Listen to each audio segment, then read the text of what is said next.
Mathematics simple tricks LCM హెచ్సిఎఫ్లో HCF ఎలా చేయాలో చూద్దాం. సో ఎల్సిఎఫ్ చేయాలంటే ఫస్ట్ ఒక రూల్ అయితే ఫాలో అవ్వాలి. ఏంటంటే ఇచ్చిన సిరీస్లో లోయెస్ట్ నెంబర్ ఏదైతే ఉందో చూసుకోవాలి. దాన్ని బేస్ చేసుకొని ఈ ప్రాబ్లమ్స్ అయితే సింపుల్గా చేయొచ్చు అన్నమాట. ఇంకో విషయం ఏంటంటే ఇక్కడ ఈ హెచ్సిఎఫ్ చేయాల్సిన నెంబర్స్ ఎప్పుడు కూడా మనకి 100 బిలో ఉన్నప్పుడు మాత్రమే ఈ ట్రిక్ యూజ్ అవుతుంది అనమాట. ఓకేనా, ఫస్ట్ సమ్ చేద్దాం. HCF of 12, 14, 18. సో ఇందులో లోయెస్ట్ నెంబర్ ఏముంది? 12 ఉంది. సో 12 పక్క రాసుకోండి.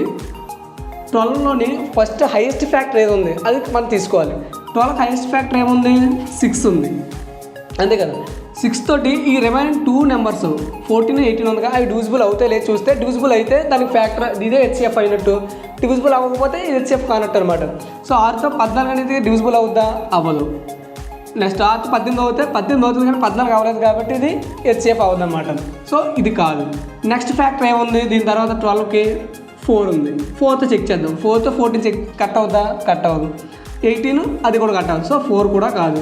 నెక్స్ట్ ఫ్యాక్టర్ ఏముంది? దానికంటే చిన్నది 3. 3 తోటి 14 డివిజిబుల్ అవ్వదు, బట్ 18 అవుద్ది. రెండు డివిజిబుల్ అయినప్పుడు మాత్రమే మనకి ఇది హెచ్సిఎఫ్ అవుద్ది. నెక్స్ట్ ఇది కూడా కాదు. నెక్స్ట్ 2 చూద్దాం. 2 తోటి అవుతుందా? 14 అవుతుంది, 18 కూడా అవుతుంది.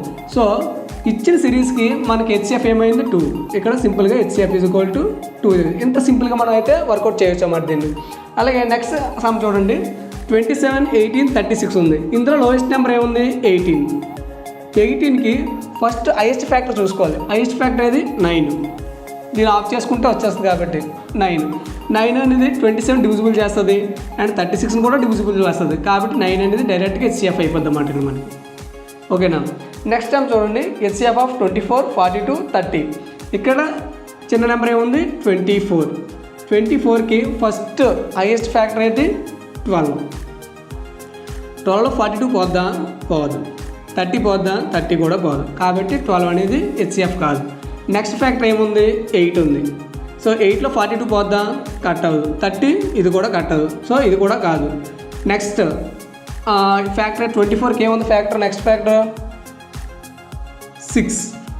సో 6 టేబుల్లో 42 అనేది కట్ అవుద్ది. సో ఇక్కడ ఓకే అయింది. నెక్స్ట్ 30 కూడా కట్ అవుద్ది.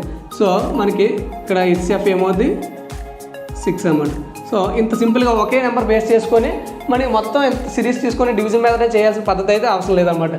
100 బిలో ఉన్న ఏ నెంబర్స్ కానీ సరే ఈ ట్రిక్ యూజ్ చేసి మనం హెచ్సిఎఫ్ ఈజీగా ఫైండ్ అవుట్ చేయొచ్చు. ఇదే ట్రిక్ని యూజ్ చేసి ఈ నెంబర్ సాల్వ్ చేసి కమెంట్ బాక్స్లో కమెంట్ చేయండి. Thank you.